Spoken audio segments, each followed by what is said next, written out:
Assalamualaikum warahmatullahi wabarakatuh. Perkenalkan, nama saya Novi Arlianti Amir, NIM 20220501011115. Di sini saya akan memaparkan materi perkuliahan mata kuliah Manajemen Investasi dan Pasar Modal Syariah. Yang pertama, Manajemen Investasi Syariah.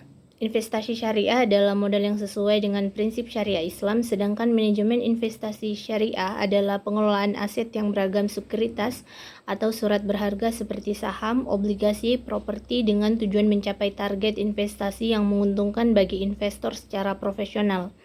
Adapun landasan hukumnya diantaranya adalah ayat Al-Quran, Quran Surah An-Nisa ayat 9, Quran Surah Yusuf ayat 46 sampai 49, kemudian Undang-Undang Nomor 10 Tahun 1998 tentang Perbankan Syariah dan Fatwa DSN MUI Nomor 20 Tahun 2000. Adapun prinsip investasi syariah diantaranya adalah halal, berkah, dan nilai tambah atau profit. Kemudian jenis dan bentuk investasi syariah berdasarkan aset real dan finansial, kemudian berdasarkan bentuk portofolio dan langsung. Berikutnya konsep dasar investasi syariah.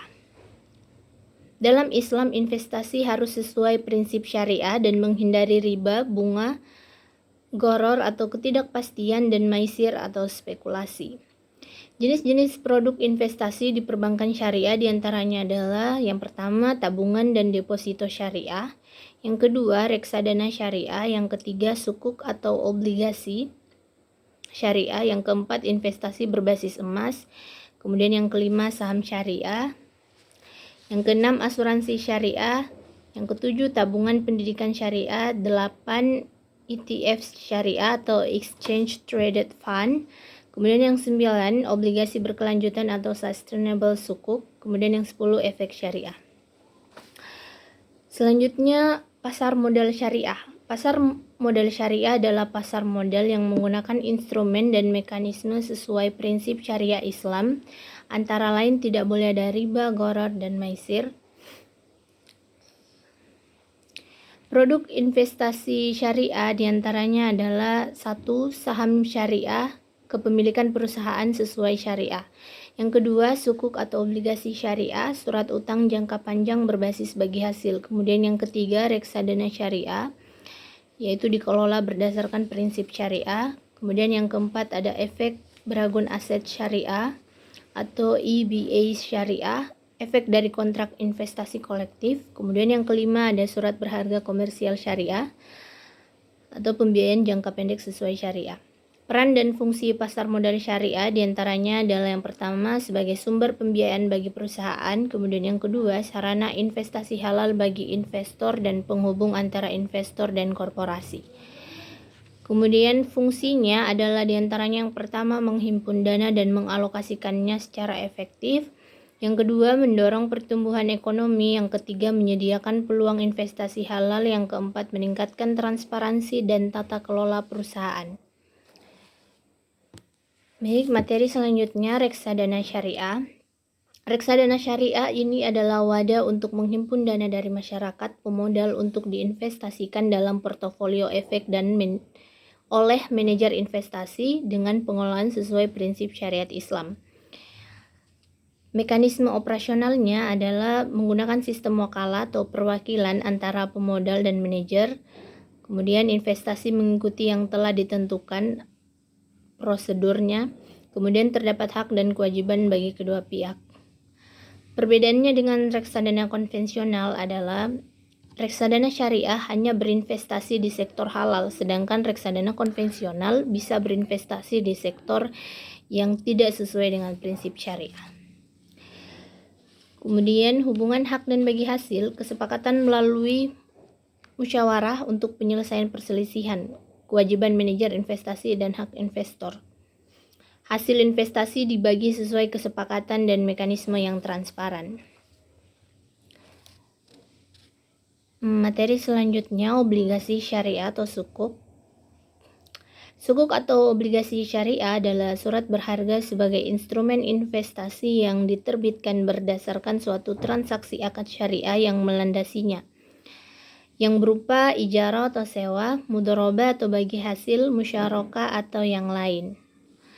Fatwa DSN tentang sukuk diantaranya adalah nomor 32 tahun 2002 tentang obligasi syariah terkait dengan ketentuan umum, ketentuan khusus, penyelesaian perselisihan, dan penutup. Perbedaan sukuk atau obligasi syariah dan konvensional, yaitu yang pertama, sukuk atau surat berharga yang diterbitkan berdasarkan prinsip syariah, sedangkan obligasi adalah surat utang. Kemudian yang kedua, underlying aset diperlukan dalam sukuk, sedangkan pada obligasi tidak diperlukan.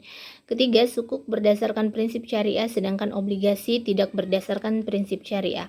Keempat, penggunaan hasil penerbitan pada sukuk dapat digunakan apabila tidak bertentangan dengan syariah, sedangkan pada obligasi tidak ada pembatasan.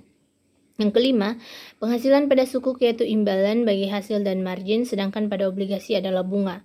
Yang keenam, kepemilikan sukuk yaitu kepemilikan pada aset atau usaha, sedangkan obligasi berupa surat utang. 7. Investor sukuk dapat dari syariah atau konvensional. Jenis sukuk menurut AAOIVI. Yang pertama adalah sukuk ijarah, kedua sukuk mudharabah, 3 sukuk musyarakah, 4 sukuk istisna. Prosedurnya diantaranya membuka rekening, memahami produk obligasi, melakukan analisis, memberikan amanat beli, menyiapkan dana, dan menyelesaikan pembayaran. Kemudian selanjutnya asuransi syariah. Asuransi syariah atau takmin, takaful, atau tadamun adalah usaha saling melindungi dan tolong-menolong di antara sejumlah orang atau pihak melalui investasi dalam bentuk aset dan atau tabaru yang memberikan pada pengembalian untuk menghadapi risiko tertentu melalui akad atau perikatan yang sesuai dengan syariah. Dasar hukumnya terdapat pada Quran Surah Al-Maidah ayat 2 dan Quran Surah Al-Hasyr ayat 18. Sedangkan menurut undang-undang, yaitu Keputusan Menteri Keuangan Republik Indonesia Nomor 426 Tahun 2003 tentang perizinan usaha dan kelembagaan perusahaan asuransi dan perusahaan reasuransi.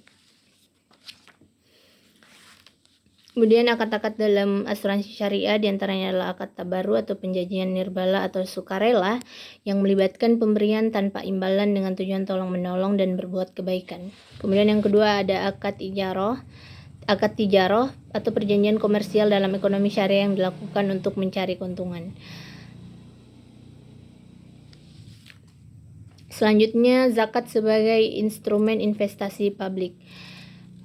Zakat menurut etimologi berarti suci, bersih, dan bertumbuh atau berkembang secara terminologi. Secara terminologi, harta tertentu yang wajib dikeluarkan kepada yang berhak atau mustahik dalam waktu tertentu. Hukum zakat yaitu fardu ain bagi setiap muslim yang memenuhi syarat. Hikmah zakat diantaranya membentuk sifat dermawan dan menghilangkan sifat kikir, kemudian mempererat persaudaraan dan kasih sayang sesama muslim. Fungsi zakat diantaranya adalah yang pertama, redistribusi kekayaan dari yang mampu ke yang membutuhkan. Kemudian yang kedua, stabilisator perekonomian saat kondisi ekonomi naik turun. Jenis harta yang wajib dizakati diantaranya adalah emas, perak, hasil pertanian, hewan ternak, barang tambang, barang temuan, barang perdagangan. Beberapa ulama juga menambahkan surat berharga dan perhiasan.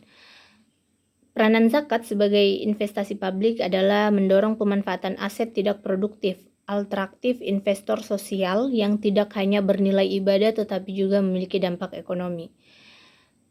Zakat dan kesejahteraan umat. Pengelolaan zakat secara profesional solusi untuk mengurangi ketimpangan sosial.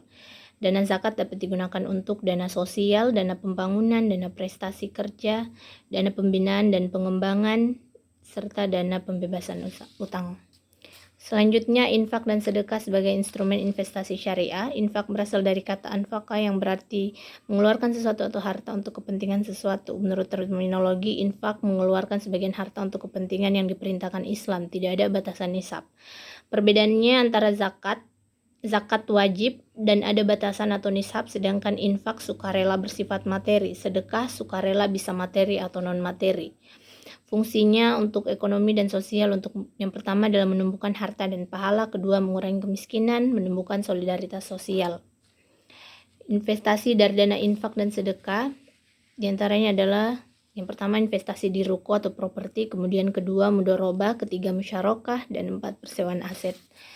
Baik, itulah tadi hasil dari presentasi materi mata kuliah manajemen investasi dan pasar modal syariah. Terima kasih.